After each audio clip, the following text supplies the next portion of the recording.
pont afin de réouvrir la route vers la première ville commerciale à 80 km de Casigna. Depuis 1988, la Socodefi a pu acquérir 2 camions et peut s'occuper désormais de l'acheminement et de la vente de la production des paysans.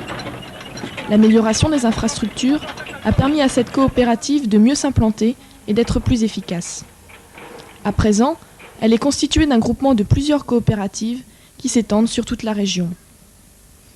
Fort de cette solide structure et ayant déjà résolu les premières priorités, la Socodefi souhaiterait à présent développer les échanges commerciaux en diversifiant les activités de la région. C'est ainsi que nous travaillons depuis 1991 sur un projet de création d'une tuilerie. Son objectif est double, le développement de l'outil économique et l'amélioration de l'habitat. Les toits de paille rendent les cases insalubres et doivent être refaits tous les ans.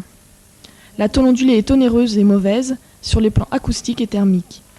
Dans les 2 cas, ces pratiques ne favorisent pas de meilleures conditions de vie. En principe, d'une façon générale, le problème se résume en ceci, la pauvreté qui est vraiment criante. Cette pauvreté qui est liée à la sous-production. Les gens ne produisent pas suffisamment et c'est ainsi que nous faisons tout pour stimuler la production.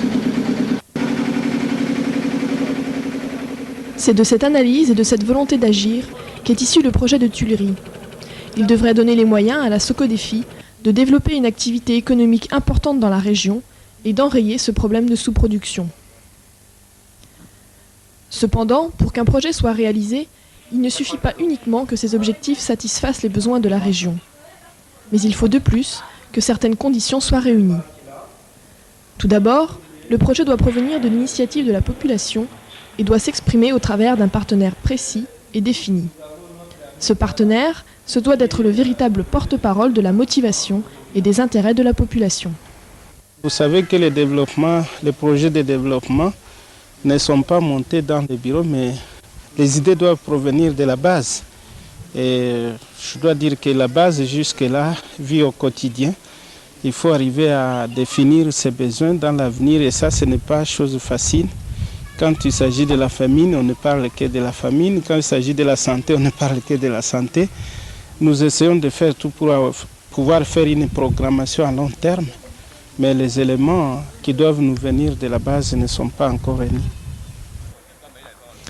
Il est vrai que les idées proviennent plus souvent du partenaire que de la base. Cependant, il faut s'assurer que la population soit solidaire du projet et l'ait reconnu en tant que sien. Dans ce cadre, c'est la population qui participe bénévolement à la réalisation du projet, sous forme de travail communautaire appelé Salongo.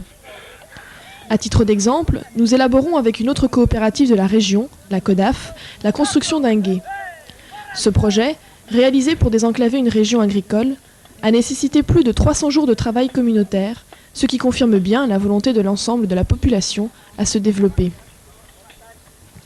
Par ailleurs, pour réussir un projet dans les pays en voie de développement, il est indispensable que les différents partenaires s'entendent sur les questions de fond, sur les notions de développement et de partenariat. Le monde que nous vivons est un monde qui est caractérisé par, une certaine complémentarité. C'est ainsi que dans le partenariat, on peut bien sûr compléter les efforts des autres.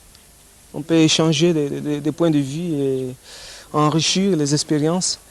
C'est donc une bonne façon donc, de collaboration.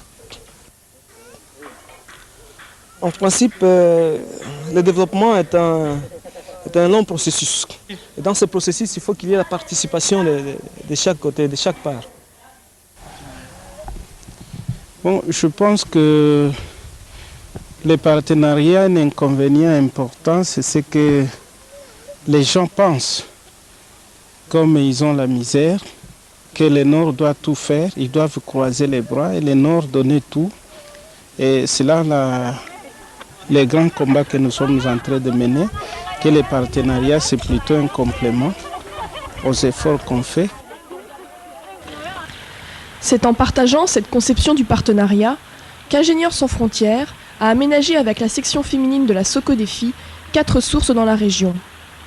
En effet, ces projets modestes en apparence nécessitent en réalité un grand effort de la base. Outre la participation de la population par le travail communautaire lors de la réalisation, des communautés